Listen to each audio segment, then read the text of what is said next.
बिस्मिल्लाहिर्रहमानिर्रहीम, अस्सलामुअलैकुम। मैं डॉक्टर रबा शोएब हूँ। पिछले 6 साल से अपने शौहर के साथ जर्मनी सेट हो चुकी हूँ। अल्हम्दुलिल्लाह बेहतरीन घर, गाड़ी और जॉब है। ज़िंदगी की हर सहूलत और सबसे बढ़कर ज़िंदगी में सुकून है। मैं स्किन स्पेशलिस्ट हूँ और जबकि मेरे शौहर हार्ट स्पेशलिस्ट हैं। इस वक्त अल्लाह का शुक्र है मेरी ज़िंदगी में किसी भी किस्म की कोई तंगी या परेशानी नहीं, मगर फिर भी मैं एलीट क्लास और डॉक्टर्स की तरह अपने बच्चों से गाफिल नहीं। मैं यहाँ गैर मुस्लिम मुल्क में रहते हुए बच्चों को एक फ़लस्तीनी आलिम से कुरान हिफ्ज़ करवाने के साथ साथ बुनियादी दीनी तालीम भी दिलवा रही हूँ। मेरी सबसे बड़ी ख्वाहिश ये है कि मेरे बच्चों के पास कम अज़ कम इतनी दीनी तालीम ज़रूर हो कि मेरी मौत के बाद वो मुझे शरई तरीके से गुस्ल देकर कफन पहनाने के बाद कब्र में दफना सकें। और मैं चाहती हूँ कि तमाम उम्मत मुस्लिमा अपनी औलाद को इतनी इस्लामी तालीमात ज़रूर दिलवाएँ कि वो अल्लाह के अहकामात के मुताबिक ज़िंदगी गुजार सकें। क़ारीन कराम, मेरी ये सोच बनने की एक ख़ास वजह मेरी एक मरीज़ा थी। मुझे याद है मैं इन दिनों कराची के एक मशहूर प्राइवेट अस्पताल में अपने फ़राइज़ मनसूबी सर अंजाम दे रही थी कि मेरे पास एक फलाई इदारे की एक लड़की को लाया गया था जिसकी स्किन एलर्जी की वजह से ज़ख्मी हो चुकी थी और तकरीबन शहर कराची के तमाम स्किन स्पेशलिस्ट थे वो फलाई इदारा उस लड़की को चेकअप करवा चुका था। मैंने तमाम रिपोर्ट्स और इस्तेमाल होने वाली अद्वियात का जायज़ा लिया जो मेरे ख्याल में बेहतरीन अद्वियात थी। मैंने दोबारा टेस्ट रिपोर्ट्स पर नज़र डाली मगर वहाँ किसी भी किस्म की कोई बेहतरी ज़ाहिर नहीं हो रही थी। मैंने साहब अद्वियात में से कुछ कम करके एक नए नुस्खे पर उन्हीं पुरानी अद्वियात को तजवीज़ कर दिया और 2 हफ्ते बाद टेस्ट करवाने और दोबारा चेकअप करवाने का कहा। लड़की का नाम अनाबिया था जो भी फ़कत 26 साल की थी, मगर उसकी बीमारी ने उसे इतना अजीब बना दिया था कि लोग उसके करीब तक नहीं बैठते थे। उसको सबसे अलग थलग कोने में एक कमरा दिया गया था और कमरे से बाहर आने के लिए भी उसे एक मखसूस वक़्त दिया गया था जब इदारे में क़याम पजीर बाकी लोग अपनी अपनी रिहाइशों में जा चुके हों, ताकि अनाबिया की वजह से किसी को परेशानी का सामना ना करना पड़े। ना इन लोगों का हद तक अमेज़ रवैया देखकर अनाबिया के दिल को ठेस पहुँचे। जब अनाबिया का केस मेरे पास आया था तब मैं भी मज़हब से कोसों दूर थी, अलबत्ता फिर भी अपनी सफाई सुथराई और तारत का ख्याल रखती थी। मगर मेरी इस मरीज़ा अनाबिया ने मुझे मज़हब का ऐसा पैरोकार बनाया कि मैं दोबारा रास्ते भटकती ये बहुत दूर की बात है। इंशाअल्लाह मेरी आने वाली नस्ल भले ही इस गैर मुस्लिम मुल्क के जदीद माहौल में परवरिश पाएगी, मगर अपने हर कदम पर फैसले में अपने मज़हब और अहकामात, खुदाबंदी और रसूल अकरम सल्लल्लाहु अलैहि वसल्लम को मद्देनज़र रखेगी। खैर 2 हफ्ते बाद अनाबिया को दोबारा मेरे पास लाया गया, मगर मुझे देखकर हैरत का झटका लगा कि उसकी हालत में बाल बराबरी बेहतरी नहीं आई थी। मैंने टेस्ट रिपोर्ट चेक की, उनके मुताबिक भी मर्ज़ में किसी किस्म की मामूली सी कमी भी वाक़या नहीं हुई थी।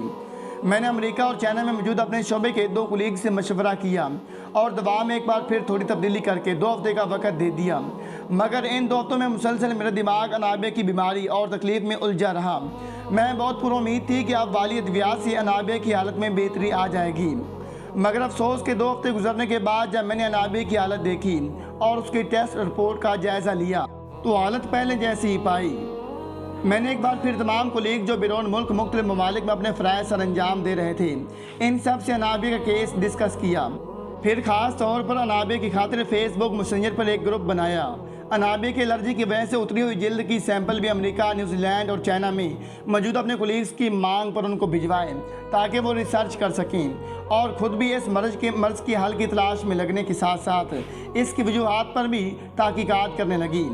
इसी तहकीक के दौरान मैं ख़ास तौर पर किंग एडवर्ड मेडिकल यूनिवर्सिटी में मुतलका शोबे के हेड से मिली, अलाइड अस्पताल के HOD से मिली और इस्लामाबाद के मशहूर मारूफ प्राइवेट अस्पताल के अलावा पाकिस्तान नेवी के अस्पताल में मुतलका शोबा की HOD से भी मिली। इन सब लोगों और बैरून मुल्क मुकीम अपने दोस्तों के मशवरे से एक बार फिर एक नया नुस्खा तजवीज़ किया और अब की बार जब अनाबिया मेरे पास आई तो बिना की रिपोर्ट देखी या बीमारी के मुतालिक बात किए मैंने अनाबिया को नई दवा का नुस्खा पकड़ाया और उसे इसके माजी के बारे में जानने लगी। ख़ास तौर पर जब ये मर्द उसे लगना शुरू हुआ था। अनाबिया कराची के एक मारूफ बिजनेस घराने की लड़की थी, मगर हैफ सद हैफ की उसके वालिदैन पैसे कमाने में इतने मशगूल थे कि अनाबिया को फ़कत कलमा तैयबा के सिवा इस्लाम की कोई बुनियादी बात मालूम ना थी। यहाँ तक उसे नमाज भी पढ़नी नहीं आती थी, उसे नमाज की रकतों का तक का पता नहीं था। घर का माहौल इंतहाई आज़ाद ख्याल था। वालिदैन का बच्चों पर नज़र रखना तो दूर की बात, उन्होंने एक दूसरे पर भी कभी नज़र नहीं डाली थी। घर में 3-4 माह बाद फंक्शन पर सारी फैमिली इकट्ठी होती थी, वरना हर कोई अपने काम में मशगूल था। हर किसी के अकाउंट में ज़रूरत से ज़्यादा रकम मौजूद थी। अनाबिया ने आगाज़ जवानी में एक लड़के से ताल्लुकात कायम कर लिए थे। बल्कि बिना वालिदैन को बताए उसके साथ मरी और शुमाली इलाका जात के अलावा बैरून मुल्क भी दौरे कर चुकी थी। तमाम तर शरई अहकामात जिनसे अनाबिया मुकम्मल तौर पर नाबल थी, उनको पसे पुश डालकर हर हद पार कर चुकी थी। सबसे बड़ी हैरत की बात थी कि उसे गुस्ल के फ़राइज़ तक का नहीं पता था। बकौल अनाबिया के जिस दिन की वो सन बलागत को पहुंची थी, आज तक उसने गुस्ल भी नहीं किया था, ना ही उसे गुस्ल के मुतालिक कोई सिखाया गया था। उसकी तालीम भी जदीद इंग्लिश मीडियम स्कूलों में हुई थी, जहाँ मज़हब खासकर इस्लाम को एक सानवी हैसियत हासिल थी।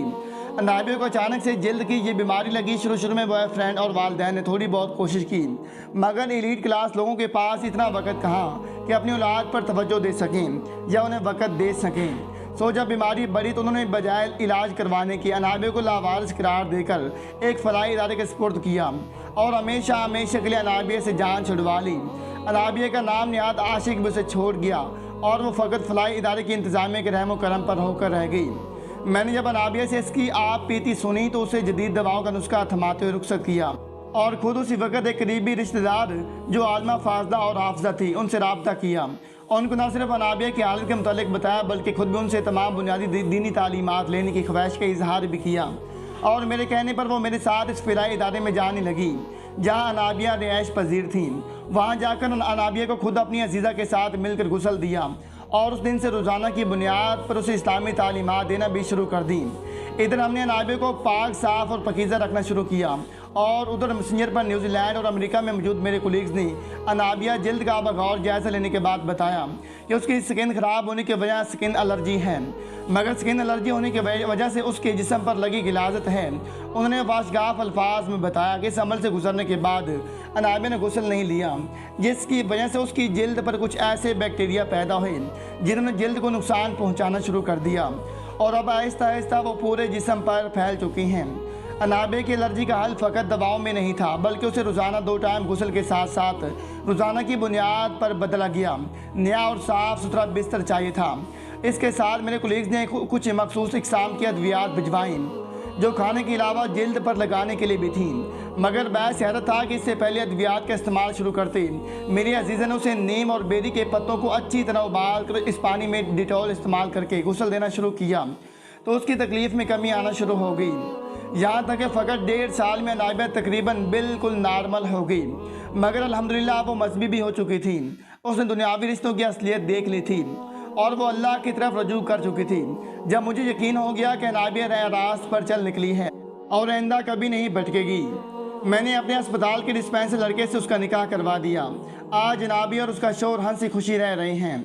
मैं अनाबिया की इस बात पर शुक्रगुजार हूँ कि उसने मुझे भी राह रास्त दिखा दी। मुझे लगता है कि अगर अनाबिया मेरी ज़िंदगी में ना आती तो शायद मेरी आने वाली नस्ल में हर लड़की अनाबिया होती, हर लड़की अपने मज़हब से नाबल्द होती। आज अल्हम्दुलिल्लाह मेरी सारी औलाद कुरान हिफ़्ज़ कर रही हैं। आज जब भी मेरी फैमिली इकट्ठी होती है वहाँ इस्लामी वाक़ियात और तारीख़ के अलावा कुरान और हदीस की बात जारी रहती है। आज मेरे बच्चे एक दूसरे को शरई मसाइल सिखाती हैं और मैं भी उनसे सीखती हूँ, जबकि मेरे शौहर हर माह में चंद दिन राह खुदा में तबलीग के लिए भी निकलती हैं। मैं तमाम तरह ख़ास कर एलीट क्लास के वालिदैन को बताना चाहती हूँ कि मज़हब से दूरी, बेपर्दगी, फाशी और अरियानियत को आज एलीट क्लास की पहचान माना जाता है, मगर यह फ़कत बेरा रवि और दीन से दूरी है। बल्कि हकीकी एलीट क्लास फैमिली किसी देहात की छोटी सी मस्जिद के इमाम की फैमिली है जो सुबह रोटी के चंद टुकड़ों से सैरी करके रोज़ा रखती है और सारा दिन कुरान करीम की तिलावत करके अपनी आखिरत कमाती है। शाम को एक खजूर या चुटकी भर नमक से रोज़ा अफ्तार करके अल्लाह का शुक्र अदा कर रही होती हैं। ऐसे लोग दुनिया और आखिरत में कामयाब हैं। वो डकैत था, शायद ही कोई जुल्म ऐसा हो जो उसने ना किया हो। बकौल उसकी मुझे ये यकीन था कि अल्लाह ताला है और अल्लाह की ताकत पर भी कोई शुबा नहीं था, मगर इसके बावजूद मैं मखलूक खुदा पर जुल्म से बाज नहीं आया और आज यहाँ इबरत का मकाम बना पड़ा हूँ। आप भी पढ़ें उसकी कहानी, उसी की ज़बानी। मेरा नाम जाबिर था। मैंने बुरे लोगों की सोबत इख्तियार की और फिर बुरी राह का मुसाफिर बन गया। पहले मैंने छोटी मोटी चोरी चिकारी से काम शुरू किया और आखिरकार एक बहुत बड़ा डकैत बन गया। फिर मैंने अपनी एक गैंग बना ली। ना सिर्फ मैं बल्कि मेरे साथी भी दौरान वारदात लोगों पर जुल्म करने के अलावा मासूम लड़कियों और औरतों की इज्जत तक पमाल कर देते थे। बेहिसाब लड़कियों को उनके भाइयों और वालिदैन के सामने ज़्यादती का निशाना बनाया।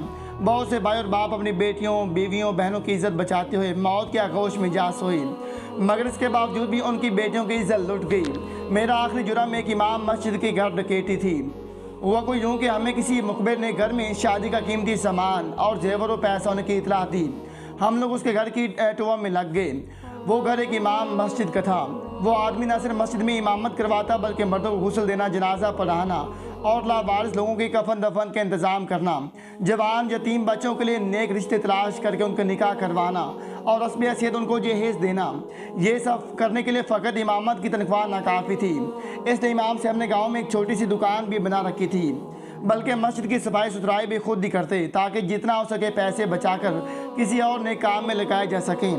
इन इमाम मस्जिद साहब की बेटी की शादी करीब आ पहुंची तो हमें उनकी दौलत के मुताल्लिक़ गलत मालूमात पहुंचा दी गई कि उनके घर में बहुत सारा माल है। वो इतना जहेज जेवर तो यतीम बच्चों को डाल देती हैं। अपनी बेटी के लिए तो उन्होंने बहुत कुछ जोड़ कर रखा होगा।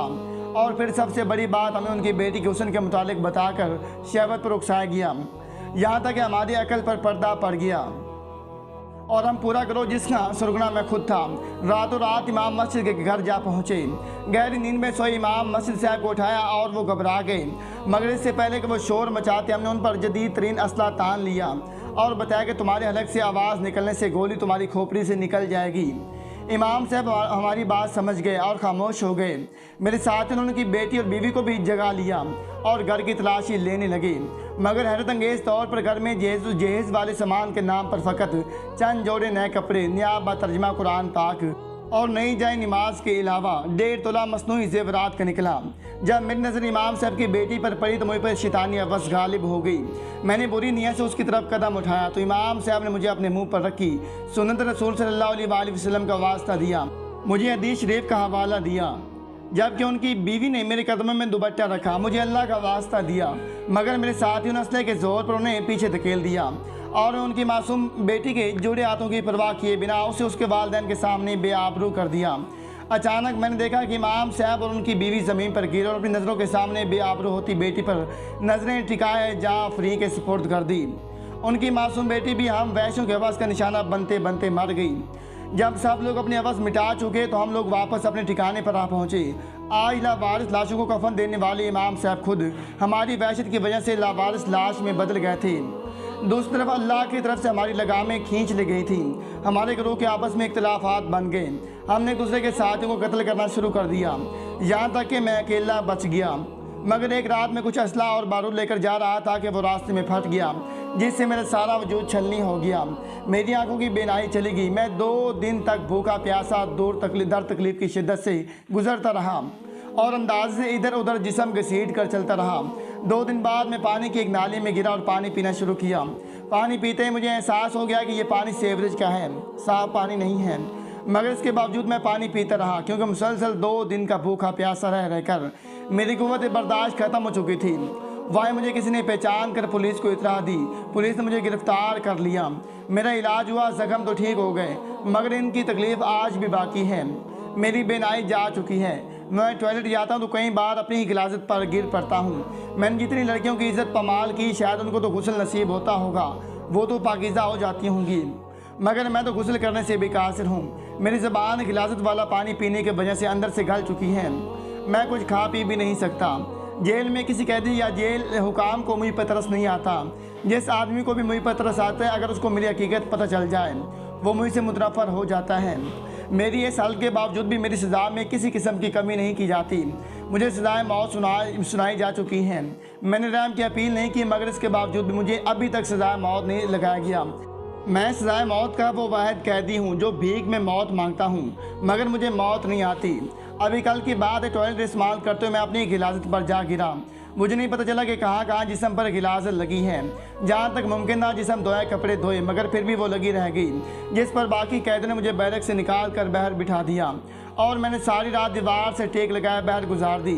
आज कैदियों के एहतजाज पर मुझे किसी और बैरक में मुंतकिल कर दिया जाएगा और फिर वहाँ से मेरी इसी गलती की वजह से मुझे कहीं और मुंतकिल कर दिया जाएगा। आज मुझे इमाम साहब की सुनाई हुई हदीस याद आती हैं तो मैं सोचता हूँ कि पता नहीं मैं मुसलमान हूँ भी या नहीं, पता नहीं मुझे रोज़े मैशर शफाअत रसूल सल्लल्लाहु अलैहि वसल्लम नसीब होगी या नहीं। मगर इन सब बातों के बावजूद भी मुझे ज़िंदगी नहीं चाहिए। मैं मौत का तलबगार हूँ और इस बात की तस्दीक करता हूँ कि जुल्म का बदला होता है, इलाज नहीं। अल्लाह ताला हम सब को अमल करने की तौफीक अता फरमाए। आमीन या रब्बुल आलमीन।